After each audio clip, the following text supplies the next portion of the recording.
this. I'm not upset. I'm not mad.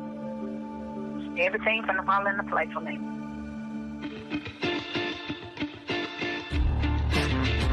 Something wicked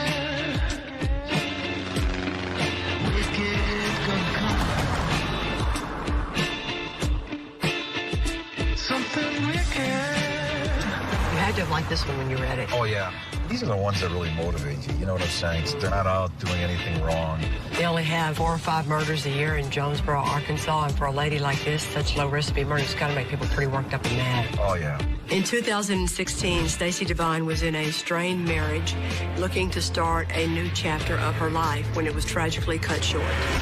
Our victim, Stacey Devine, was 41 years old. She didn't drink. She didn't do drugs. She didn't hang out with bad people. All she did was work. She's working 2 jobs. Everybody says she's a workaholic. Hard worker. Hard worker. And she was a good friend, doing people's hair and lending them money. What a nice lady. Stacey was a fun-loving, generous soul, and everybody who loved her was left in disbelief when her body was discovered, strangled and dumped in a ditch along a secluded dirt road.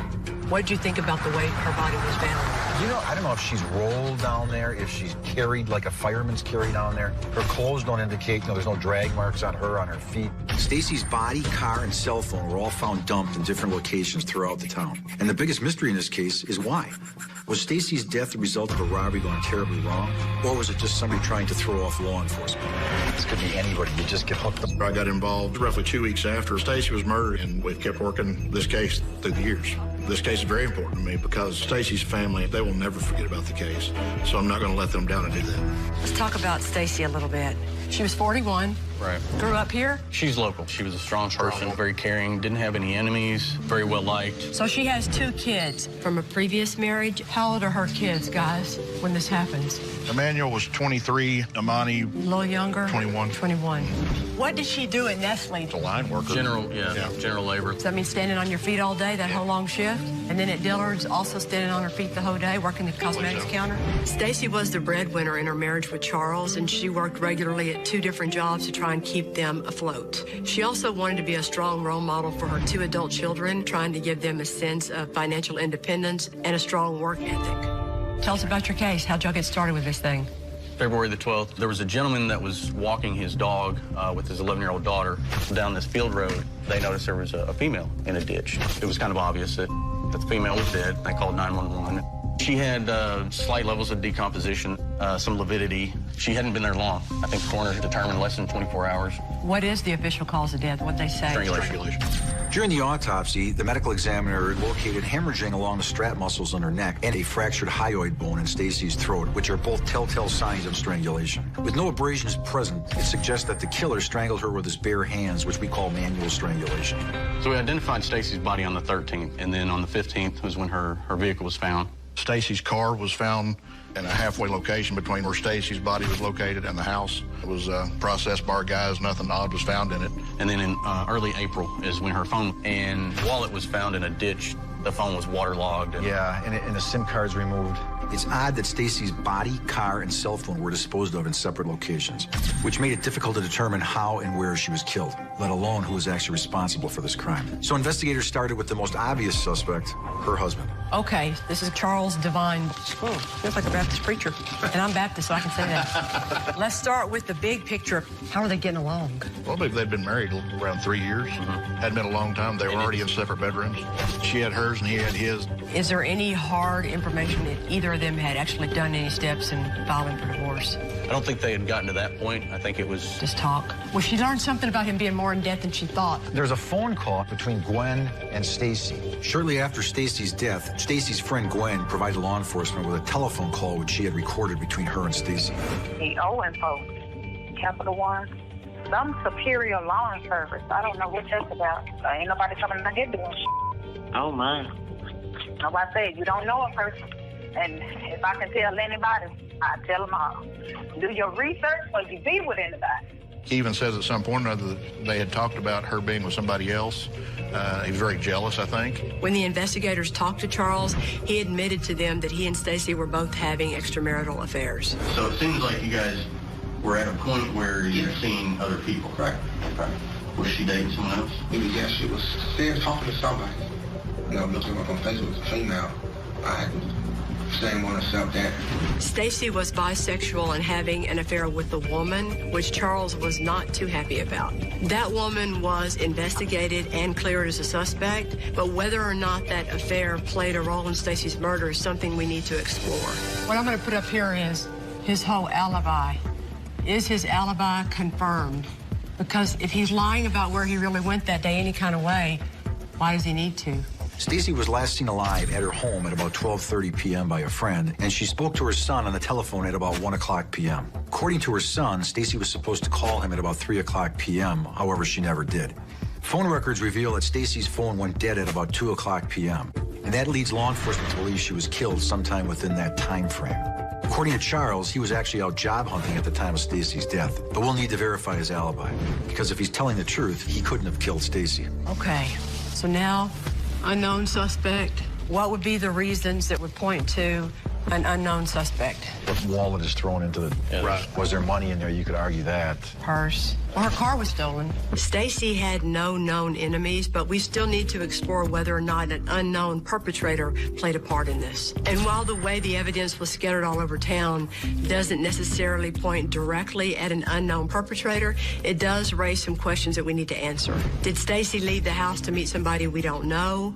Was she killed by a stranger? Was it possibly a carjacker or a robber who abandoned their plan?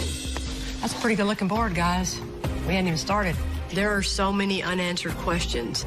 If Charles killed Stacy, he needs to be brought to justice. And if he's innocent, we can clear his name and find Stacy's killer.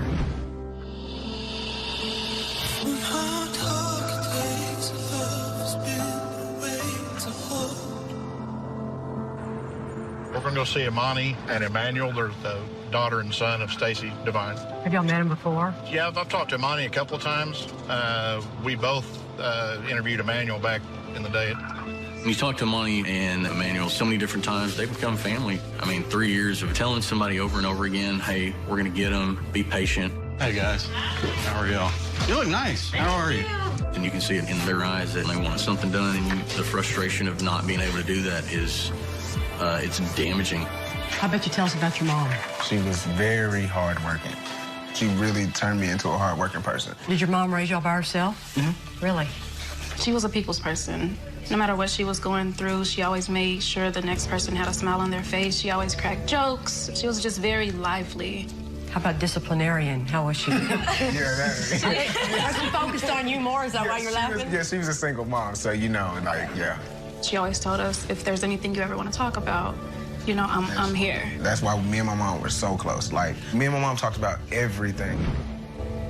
Me and my mom, we used to put heads and stuff. But, like, as I got older, she started to treat me more like a friend. If I needed anything, I needed to talk to anybody, I would talk to her before I talked to anybody else.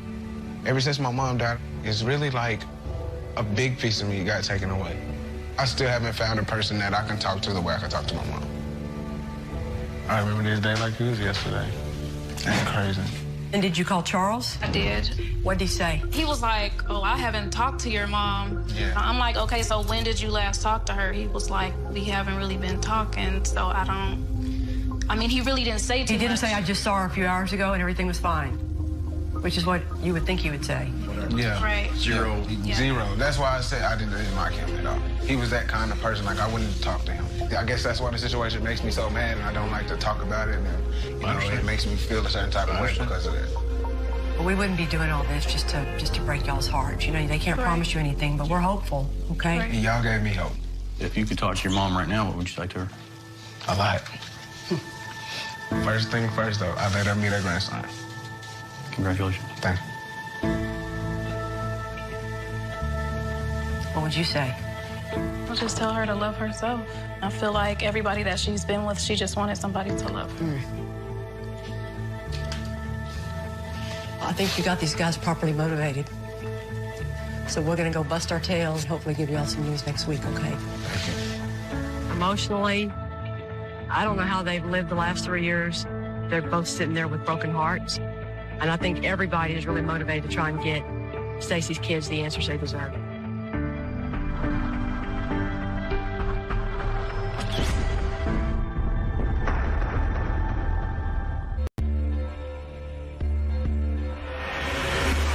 I know you shouldn't take anything to heart, but This lady did not deserve what happened to her at all. Plus, you kind of bonded with the kids. Yeah. When Stacey Devine was murdered in 2016, she was in a strained marriage with her husband, Charles Devine. Hello, ma'am. Started raining right before we go up to the truck. This is Kelly. Hi, Kelly. Nice to meet you. We want to talk to her friends and co-workers to see what she might have told them about her marriage and find out anything else that might point toward an unknown suspect as being responsible for her murder. Tell me how you knew her. I worked with her at Dillard's. And how would you describe her personality? Very social. She had a lot of friends. She loved her kids. Just always had a smile on her face, super friendly and positive, great to be around. She had the sweetest smile and sweetest laugh. She was precious. She's very independent. She did not want any help from anybody. You always knew where you stood with a woman. Okay. I knew she was married, and she seemed happy, fine in that relationship. Right. So it all happened quick that she wasn't happy in the marriage. Me and Stacey was friends. We actually dated a long time ago.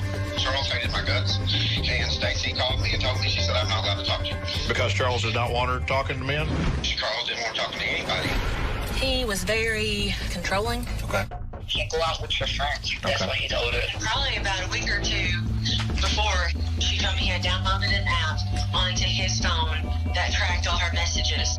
She was very concerned that he could read everything that come through her phone. You know, he has downloaded some apps trying to track her, you know, wherever she was going. Okay.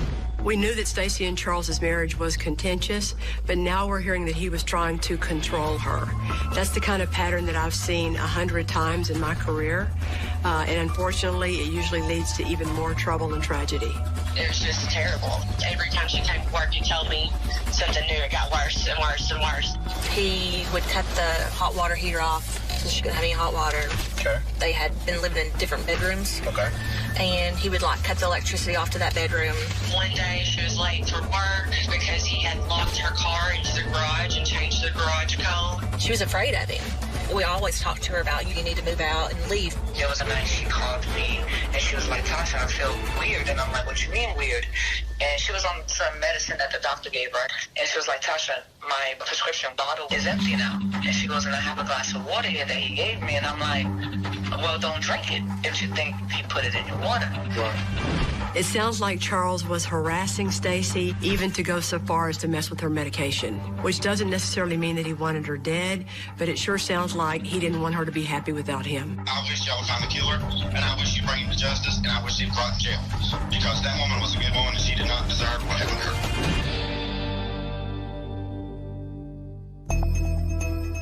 her. So here's the million-dollar question. How solid is his alibi? In any homicide investigation, law enforcement looks for suspects who have motive, means, and opportunity. Charles actually had a potential jealousy motive in this case, and he had the means, as it appears that Stacey was manually strangled.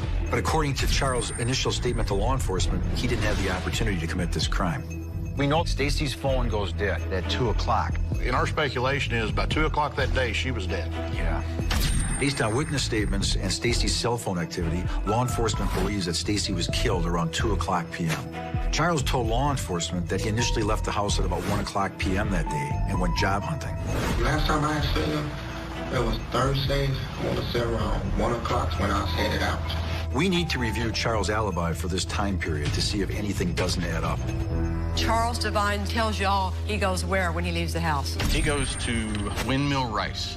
I went to Windmill Rice to do an application. What time did you get there? Yeah, about 1:20. I was there for 15, 20 minutes. And then he goes where after Windmill Rice? He goes to Workforce to also look for jobs. Checks in, speaks with an employee in the back. He doesn't know a name. So we can approximate that you got to Workforce about 2 p.m.? After that. How long were you there? Probably about 30 minutes. So that would have had you leaving at about 2:30. Yeah. And then I believe he says he leaves to go back home. He says he goes back home. And nobody's there. Charles told law enforcement that when he arrived home at about 3 o'clock p.m. on the day of the murder, neither Stacey nor her car were there, and nothing appeared out of order. If true, it indicates that Stacey left home and was killed by an unknown person closer to where her body was located. You went back to the house, there was no one home. What'd you do at that point? Changed clothes, showered, and about 3:45 left to go to Motel 6.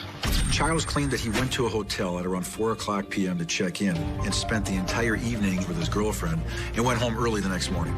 Stacy's body was recovered later that evening at around 5:30 p.m. His phone records will be important at that time, too. Correct. As far as where he drove and when he drove? Yeah. Charles accounted for his whereabouts, but we sent his cell phone records to our digital forensics expert for analysis. With any luck, those findings will help us to determine if Charles's alibi is actually as rock solid as he claims, or if he had the opportunity to kill Stacy after all.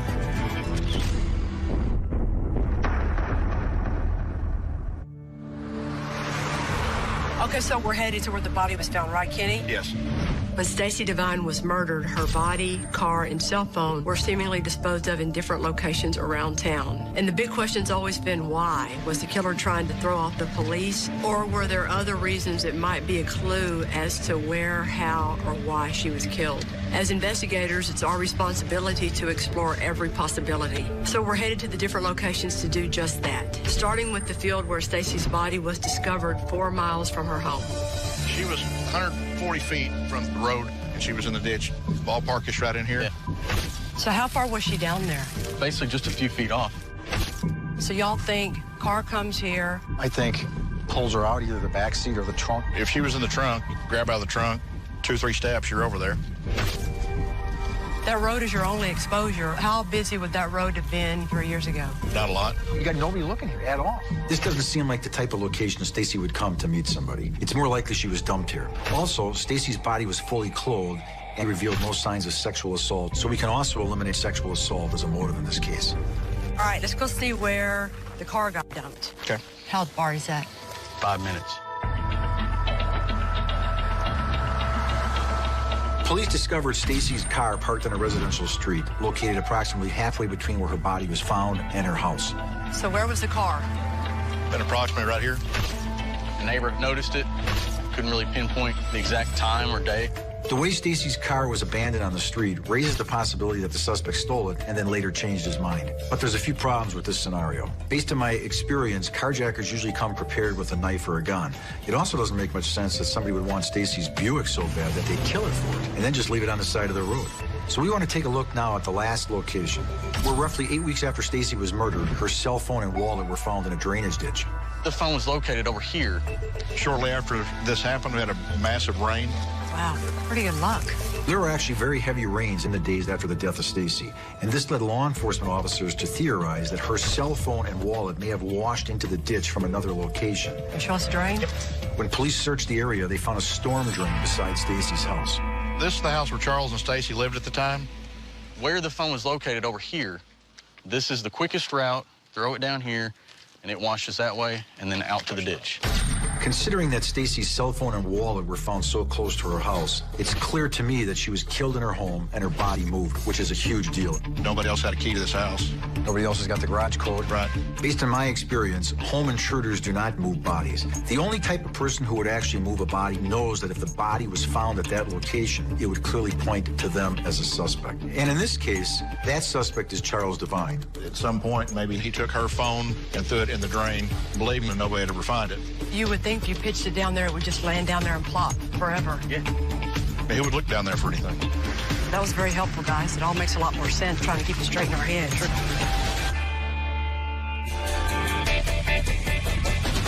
When we first started looking at everything, we were going to consider the possibility that could an unknown person be the one who killed Stacy. We believe that Stacy had no known enemies, was not sexually assaulted or robbed, and was killed in her home. So it feels like we can finally eliminate the theory she was killed by an unknown suspect. Unknown suspect, is everybody good with taking that off the board? Yes. That leaves us with the theory that Charles strangled her at home and then ditched her body, car, and cell to throw off investigators. When you look at Stacy's world, she pretty much has a low-risk lifestyle, right? The only risk factor she's got going on is Charles. But it's one thing to believe Charles killed his wife and another thing to have the evidence to prove it. So we still have a lot of work to do. And if Charles did kill his wife, the biggest question in my mind is why that day? So what we're doing is we're going back, talking to everybody we've talked to, getting re-interviews with everybody.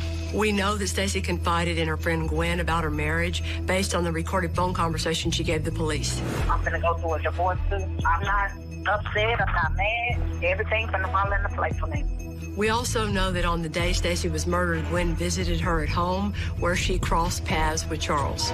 Gwen, this is Kelly. Nice to meet you. We want to get Gwen's impressions of Charles that day to see if that can give us any insight into what happened. How long were they together before they got married? Oh, not long at all. Okay. Because they got married really fast.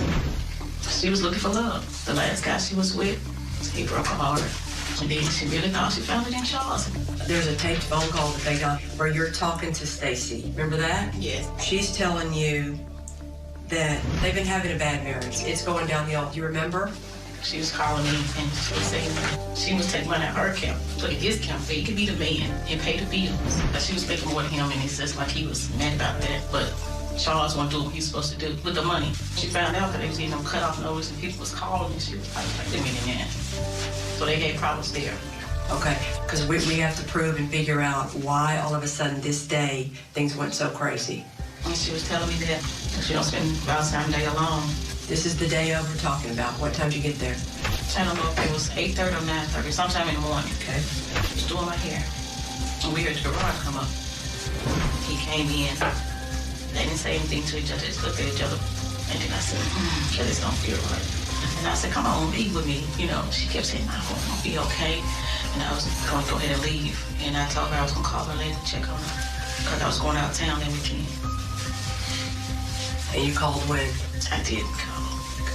I got a call when I was gone. And that's when they called and told me that they found her. Gwen remembers the tense feeling when Charles arrived home, but according to Charles, he left shortly after to go job hunting, and we know that Stacy was still alive then because she talked to her son at 1 o'clock. So his timeline is still a hurdle in proving that he had an opportunity to kill Stacy. Have you seen Charles after this has happened? I seen him at Walmart, and he just took the breath from me. I just stood there. I know he killed her.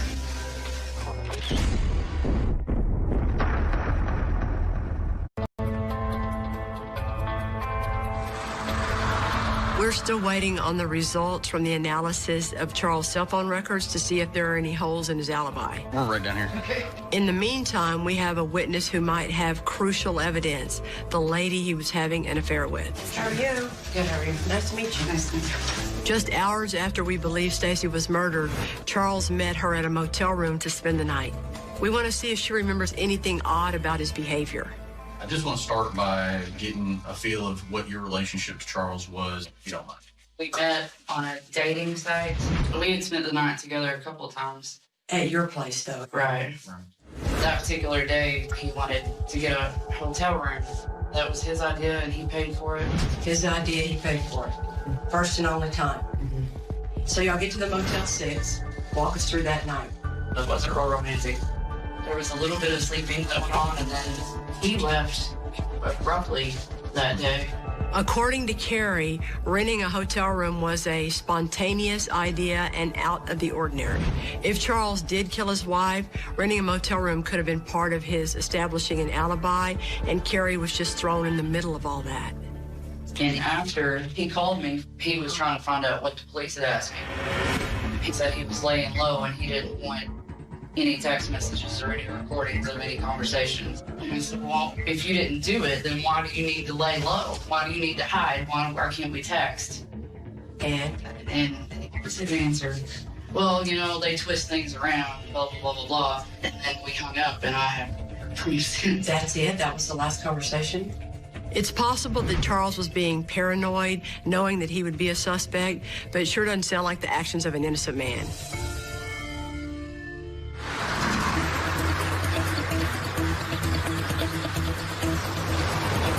I think that's her right there in that silver car. At the time of Stacy's murder, Charles wasn't the only one having an affair. Stacy was actually seeing a female friend, which Charles knew about and later admitted made him upset. Was she dating someone else? Yeah, she was talking to somebody. I was looking up on Facebook with a female. She didn't want to accept that. This one was cleared as a suspect, but we're hoping Stacy opened up to her about her relationship with Charles. All right, so how long had you known Stacy? About 2 years. It was a close relationship. She liked me. I started liking her. Sure. And so we started just talking. Never got romantic? Yes, we did get romantic. Okay. Yeah, we did. Okay. Seems like she was having a lot of problems with him. Yeah. Okay. Yeah. What kind of issues would she talk about? She was talked about that her husband was beating her.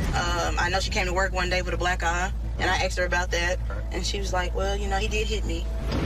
During the initial investigation, Charles Devine indicated he never physically abused Stacy. We never had no physical altercations. Never. But according to this witness, that's a lie. Other than the black eye, what other kind of negative stuff? She did tell me one time that he said if she was to leave, he was going to kill her. That's when she started deciding to move out. She was scared of him. We've heard about Charles' controlling behavior. However, we're now actually hearing about the fact that he became violent and threatening towards Stacy. And even though he was having an affair of his own, it was clear he wasn't going to let Stacy leave him. It's just sad. She was a good person.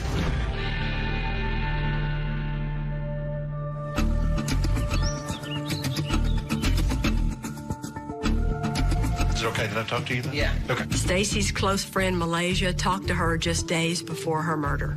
What is this, Kelly? Nice to meet you. Nice to meet you. We're hoping that she can give us further insight into how Charles's harassment of Stacy escalated into violence. Tell me how you knew Stacy. I went to school with her kids, Money and Emmanuel, and I just got a test to her. She called every day or every other day just to talk and see how I was doing. I just called and check up on her. When her and Charles first got together, what was that like? Good relationship? It was a good relationship for probably like 2 to 3 months, and then everything just went downhill. We're trying to figure out here on Thursday when everything went wrong, what made it blow up I think that day she had to tell me, like, I'm leaving. Like, today when I leave here, I'm not coming back no more. Oh, we haven't heard that before. Yeah, she was gonna get a hotel room and stay there for a couple of days, and Tuesday she was gonna move everything out. Tuesday. She was gonna leave then. That's when she was off. How much do you know from what Stacy told you did she tell Charles? Oh, she was very different. Like, I'm leaving, and his words was, if you leave me, can't nobody else have it. Stacy told you that? Yes. Malaysia is telling us that Stacy planned to move out the very night she was murdered. First, she was going to go to a motel room, and then she was going to move out for good on her day off. And even more revealing, Stacy told Charles her plan. Unfortunately, she never got the chance to leave. She was a very loving, sweet, kind-hearted lady. Nobody had a problem with her. Nobody. Well, this man right here is doing all that he can to put it together, and we're hoping that something good happens, okay? Yes, ma'am. Is there anything else you can think of that we've not talked about or has crossed your mind since? No, because everything went to him. Huh. She didn't get a chance to change her insurance policy back over to her kids. Oh, that's important. Say that part again, Malaysia. She didn't get a chance to change her insurance policy back over to the kids. How did you know that she was even thinking about doing that? Because she was leaving him. She changed it when she got married. And he knew that she was over it. And when she was like, you know, I'm leaving, you know, I'm changing back over it. According to Malaysia, Stacy was planning on removing Charles as a beneficiary to her life insurance policy. Charles's share of that was $250,000. It seems like everything was crashing down on Charles that day because he was about to lose his wife, his financial support, and his livelihood. It makes you wonder if a combination of anger and greed got the best of him.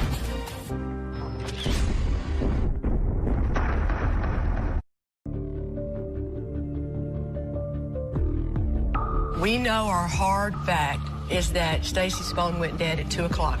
So we think for sure she's dead by 2. Yes. The circumstantial evidence against Charles Devine is mounting for the murder of his wife, Stacy. But we still need to take a hard look at his alibi. The more we can figure out where he really goes, that's what we care about to see if we can lock him into lies about where he went that day. Right, yes. Charles Devine told the police that he was out job hunting and came home around 3 p.m. and Stacy wasn't there. Eric Devil, nice to meet you. We talked on the phone. Great. We sent Charles's cell phone records to our digital forensics expert to analyze. Hopefully he can tell us whether or not Charles's phone was where he said he was. In this case, what we're looking for is historical data. So you're only looking for when that phone communicated with a particular cell tower or a particular antenna within the cell tower. So here's the first significant point you've got. At 12:22 and at 12:39, he gets off the tower that's going to cover Windmill Rice. Is that the last time he's there? It's the last time he's there. Okay, so look over here on this side of the board. Charles told y'all I went to Windmill Rice to do an application between 1:20 and 1:40. A whole hour different. So then, at 1246, he hits off of the tower that's going to cover Arkansas Route 1 between Windmill Rice and Workforce. He told you he went to Workforce between 2 and 2:30, and now you know bullshit. The cell phone data shows that Charles was at Windmill Rice an hour before he claimed he was, and was on the way to Workforce an hour earlier than he said. There's constant communications on that phone from 1:20 to 3:10 p.m., all hitting off the tower that's going to cover his house. So his phone stays home until 3:10. There's your window where everything happens. This is huge. Charles was clearly trying to create an alibi. And now we can show that he was at home during the crucial time in our window when we believe Stacy was killed. It's pretty ironic that Charles possibly pulled the SIM card out of Stacy's phone so she couldn't be tracked. And that's exactly how we nailed him, by tracking his phone. Okay, keep going. February 12, 2016, 9:53 is where I'm seeing him communicating off the tower that's going to cover where the body is found. Oh, that's so good. This keeps getting better. Now we can place Charles's phone in the area where Stacy's body was dumped the very next morning. And what does he tell us he's doing then? He's telling us he's at home. He's lounging. I like that. Yeah, lounging. There you go. But then he's right there dumping her body. That's a heck of a way to lounge. The results of the cell tower examination paint a possible scenario where Charles might have killed Stacy Thursday afternoon and then left her dead body either inside the house or in the trunk of her car. Then he spent the night with his girlfriend before finally dumping Stacy out like a piece of trash in the ditch almost 24 hours later. That's pretty cold. Everything fits. Thank you, man. Thanks. How to do it? Now it's time to confront Charles Devine.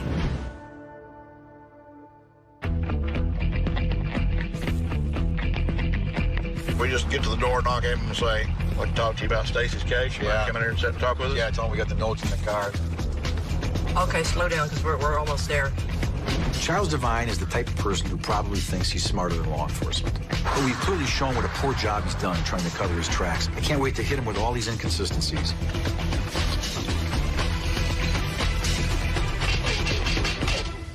I hear music. Did you know who the TV on we pulled in? Yeah. Hey, Charles, are you home? Well, somebody's home. They just turned the TV down. We got here. Oh, Charles. It's definitely his car. Yeah. Charles, all we want to do is talk to you. And then we'll come the door. Try calling him? Ain't heard nothing now. I know. Hello. We are not available now. Please leave your... Hey, what's going on? He's not answering the door. He's here. Yeah, we walked up, the television was on, he's not answering the door, and the car is here. And he doesn't have a wife who could be home, and he's gone. You think it's him in the house? Yeah, I bet my life on it. We're trying to figure out where our next step is. Well, think about it. I mean, he sees you. He knows you're the police. You don't have a warrant right now, so he can barricade himself all day. It's a guilty conscience. That's the bottom line here. People who are guilty hide, and he's a hermit crab right now hiding out in that house. You got your answer. He's not going to talk. I'm coming out of that house all day. All right. Okay. Thank you. Bye.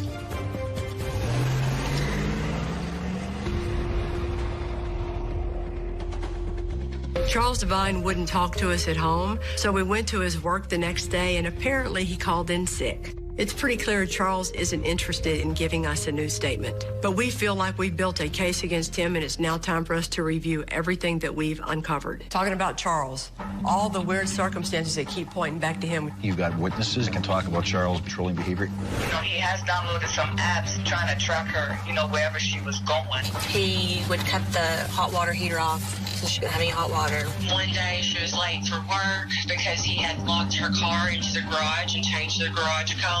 And then you throw into that world those girlfriends. They can talk about their escalatingly violent relationship. She was talked about that her husband was beating her. I know she came to work one day with a black eye. Massive amount of money coming. Money right here, that life insurance money he thought he was going to get half of. I mean, $250,000 he thought was going to be coming to him. Talk about a motive. You get a chance to change her insurance policy with the kids. Charles tried to put himself at Windmill Rice between 2:30 and 2:45, and then at Workforce between 1:20 and 1:40. Now you know that's a big old lie. Cell phone data not only blew up Charles's alibi, it put him in the house right during the time we believe Stacy was murdered, and then at the location where her body was dumped the next morning.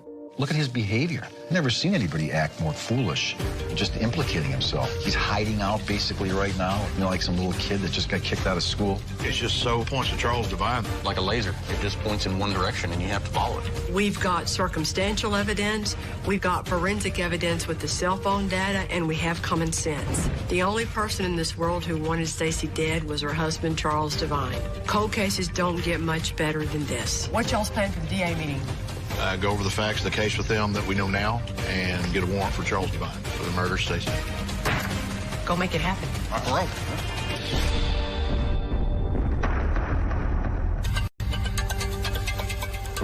Lieutenant Oldham and Sergeant McCandless presented the case to the Craighead County prosecutor, Grant DePro, and obtained a warrant for the arrest of Charles Divine. Charles, you remember me? We've got a felony warrant for your arrest for the murder of Stacy Divine, okay?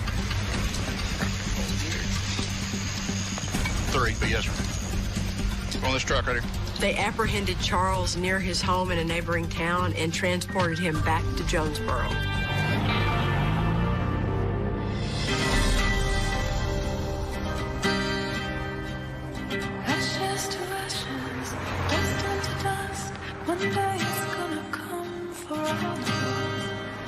How y'all feeling about telling Amani and Emmanuel the news? I'm looking forward to it. It should be awesome. We finally got enough to put him in jail. I made a promise to Amani 3 years ago when we weren't sure we were going to go file charges on this case that we wouldn't stop looking into it, that we would keep on. Well, doing okay this morning? Yes. Yeah. How you doing? So pretty. Thank How you doing this morning? Good. How are you? Yes. How are you? I feel great to go back now and be able to tell them we didn't quit. We kept working, and we were finally able to get the evidence that we needed to fulfill that promise to her. Amani, you remember 3 years ago? When all this happened, I told you I would find who killed your mama. After all the investigations we've done, thanks to Miss Kelly here and all the new stuff we've got, we got enough to get a warrant for Charles.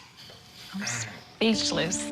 I don't know how to feel right now. So like, it's right. right. I don't even know how to explain it. Oh, my God. You don't even understand. Right now, he's sitting in a jail cell. Yeah. They put cuffs on him last night. It all came crashing down. All these years of him thinking he got away with it and nothing's going to happen to him. Now he's going to pay. Absolutely. My heart is just pounding so fast. We finally got the justice that we've been looking for. These guys never gave up. I'm glad we can do this for you. Thank you guys so much. That means a lot, for real. I don't know how y'all did it, but I really appreciate y'all. Because the last 3 years, it's been hard. I feel like it's not true. I feel like I'm dreaming right now. Man, like, this is something, like, I never expected. You know what I mean? Like, I really had my mindset on, like, then my mom's not gonna get justice. And I prayed, and God answered my prayers. I can, you know, give my mom what she deserves. I feel like she deserves to be happy no matter where she's at. And I feel like now she'll be happy because she knows that I can finally start the healing process. I think your mom's smiling right now. Yeah. There are cheers up in heaven right now, I guarantee it. I know. It's been a hard 3 years without her. It has. I love you too. It's hard. And it's like, how can you do this to somebody who has, you know, 2 children and you just don't feel no remorse or anything about it? Like, how cruel can you be? You don't have a mom for anything, to be at your wedding, to see her grandson, to see her children, you know, grow up. It's hard. It really is. I thank you guys so much. I really do. Yeah. Good job on this. Thank you.